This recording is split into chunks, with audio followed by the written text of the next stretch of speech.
Hvala lepo. Guys, my name is Nick Vujicic. I was born in Australia in 1982, moved from Australia to California in the year 2006. And my life story, I'm just thankful that people have seen my life on some sort of level, whether it's just YouTube videos or seeing pictures of a limbless guy's smile. People always ask me, what happened to you and how did you overcome what you've been through? The title of the message that I've been given is Transforming the Walls into Doors. When I speak corporately, the line that I like to use is changing obstacles into opportunities. Now, I'm very well aware to share with you as well, I know that there are 1 billion people going hungry today. I know that this year 1 million people will commit suicide. It's 1 every 40 seconds. I know today there are 120 million slaves, and I've met sex slaves, and I've seen the top of the pyramid as far as business and met the billionaires. I've met bankers, and I've also met orphans. We're all looking for something. We're all looking for hope. Hope you can't just have just because you were born with hope. No, we're born with pain. We're born and live through difficulties. And in our life, my parents always taught me that even though we don't know why I was born this way, that we have a choice. Either to be angry for what we don't have or be thankful for what we do have. The power of that choice was the first thing that I had to overcome and decide for myself, especially in the early years of school. A lot of kids would come up to me and tease me. And I have been speaking at 5 congresses. I've met 7 presidents all around the world. My largest crowd was 110,000. I have 30,000 invitations for me to speak. So wherever I go, I talk about the value of life. I talk about anti-bullying messages for the school systems in different nations. The greatest thing is love. When we feel like we don't have enough love and we don't have enough hope, we start losing strength to live. For me, in my life as a child, I had a big wall. I was surrounded by 4 walls and a low ceiling of opportunity. I was set free in so many different ways, and especially surviving from day to day with my parents who loved me, who encouraged me, who told me that I was beautiful the way that I was, and not to worry about what other people said about me. I was actually the first special needs child to be integrated into the mainstream education system in Australia, and I was awarded Young Citizen of the Year in 1990. And the world is a hurting place, and the world needs hope, and the world needs love. Without hope, we feel like, why are we here? Well, brokenness. Here's mine. Today, I still have no arms, no legs. But everything's changed. Everything. For me, I was looking for hope and happiness, and I couldn't see it for many years. In fact, if this side of the table represents my hope, truth encourages me to become all that I can be. But then we have lies every day coming in our mind, people who discourage us. You know the people that you have in your life who, no matter how good of a day you're having, they'll bring you down. Or no matter how bad of a day you're having, they'll bring you even lower. You know what I'm talking about? Think of the 3 biggest discouragers in your life. They're not your biggest discouragers. You are. You are. It only takes 3 seconds for me to tell you something discouraging. But then you may never forget my words. I've met so many 50-year-old women and 40-year-old women who still remember what their fathers told them that they wish they never heard. Words are powerful. When you hear those words and then your mind starts growing with these lies. Nick, you're not good enough. Nick, just give up. Nick, you're never going to get a job. You won't get married. You can't even hold your wife's hand.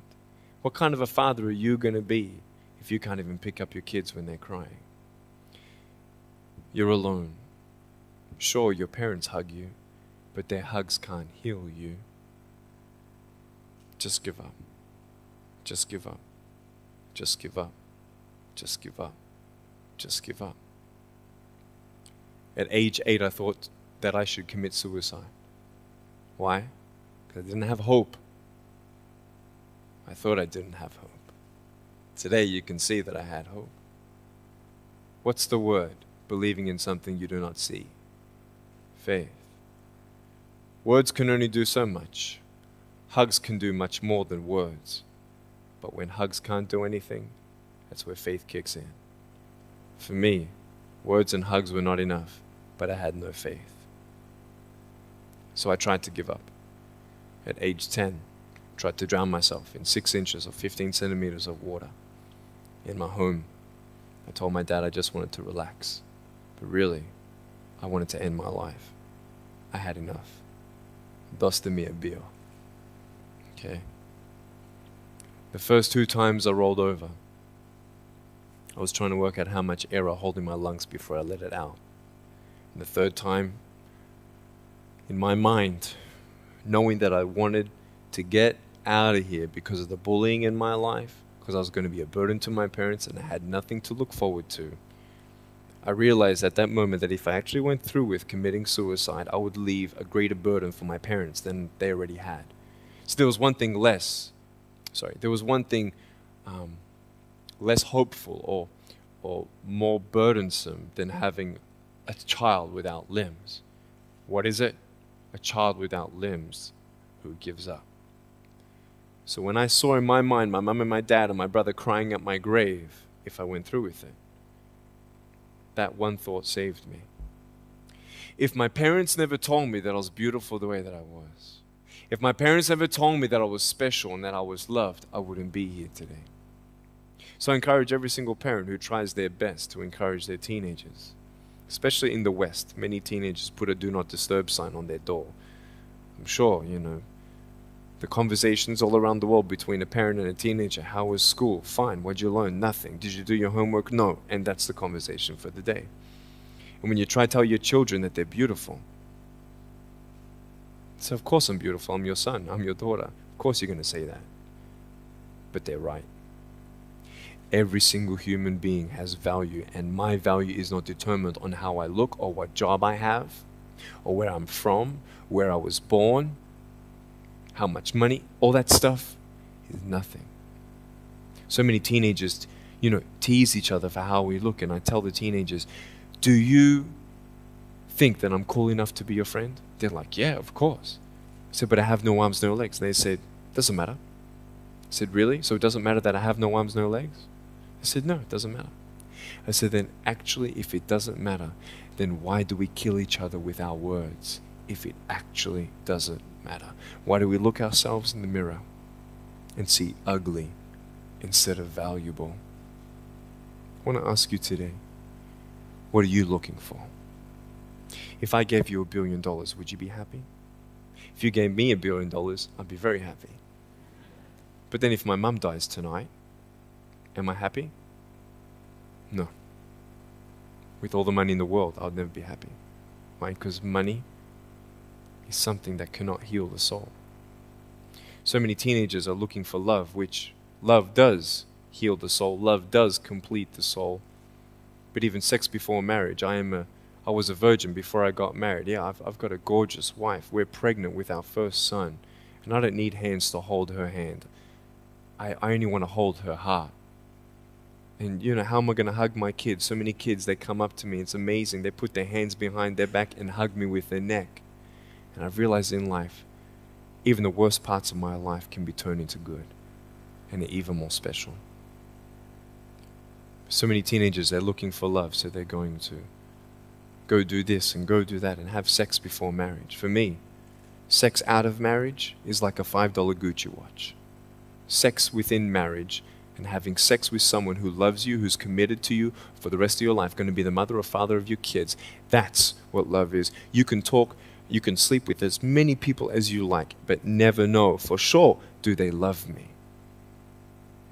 Love is a lifelong commitment. You see, there are choices in life, and we're looking. I want to ask you, what are you looking for? Well, if I can just get drunk, why not, man? I only live once. Well, if that's the way you believe, great. But for me, I'm a greedy man. I don't want to live for 90 years. I want to live for billions of years. And I know that every day my choices will affect this life, other people's life, and my eternal life. You got to come to the truth of knowing who you are and why you're here. William Barclay, he said, the greatest 2 days in anyone's life, the day you were born and the day you knew why. So, you're ugly. No, I'm beautiful the way that I am. And if you can't believe that for yourself, so many girls especially stay with their emotionally abusive boyfriends. Because if I break up with him, then who's going to want me? See, we all want love. That's why we do what we do sometimes. To get into the crowd, I'm going to swear, I'm going to be cool. That's what this world is. I want to look like her. If I was taller, shorter, smarter, more popular, whatever you want. It's not enough until you find the truth. I'm wonderfully and fearfully made. There's a greater purpose for my life. I am here for a reason. Sure, I didn't get a miracle. Yeah, I believe in a God who can do miracles, and I have a pair of shoes in my closet. Why? I've seen blind people seeing and deaf people hearing. That's fine if you don't believe me. I got it on camera. But I realized something. If God doesn't change my circumstance, He's going to use my life to be a miracle for someone else. When you don't get a miracle, you can still be a miracle for someone else.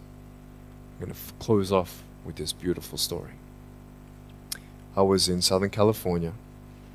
I have two organizations. I have a non-profit organization and I have a for-profit. I probably spoke between years 2007 and 2010, 1,000 times, 600 flights. And I've spoken to 4.5 million people face to face. And in the last 48 hours here in Serbia, we've reached 5 million through media. So, we have the heart of people to love others. We want people to love each other, love yourself, dream big, and never give up. We're all looking for hope, aren't we? What are you looking for? Money, drugs, sex, alcohol, pornography, fame, fortune never satisfies. It's never enough. But I've come to a peace. So check this out. When I'm 24 years old, 5-6 years ago, I was in California. And I never met anybody else like me. When I was 10 years old, I wish I would have met somebody like me. Never did. Didn't get that miracle. But at 24, in California, I saw a little boy with no arms and no legs, 19 months old, just like me. I knew he was going to be bullied. I knew he was going to go through depression. I knew he would feel alone. I knew that he would get worried if he's ever going to have a girlfriend, and so on and so on. I got the father to bring him up on stage in front of 2,000 people. And everyone was crying. And it was a materialization of when you don't get a miracle, you can be a miracle for someone else. I am not a superhero. I go through ups and downs. So do you. But take one day at a time. And if you haven't found that peace of knowing who you are and why you're here, and where you're going when you're not here, for me, I want you to know that's how I've overcome. I don't have any walls. My book's called Life Without Limits. And what will be, will be. I've acted in a short film, 30 awards. I got Best Actor in a Short Film. I've done my own music video. I've written 2 books. First book, 30 languages, 800,000 copies. I'm 29, and we know 1 billion people know who I am. Not to bring up my pride or my name or my status, trust me, I'm just like you. But I hope you are inspired to know that if I can dream big, then so can you. There are no walls. Find your peace, and you'll make your walls doors. Thank you so much.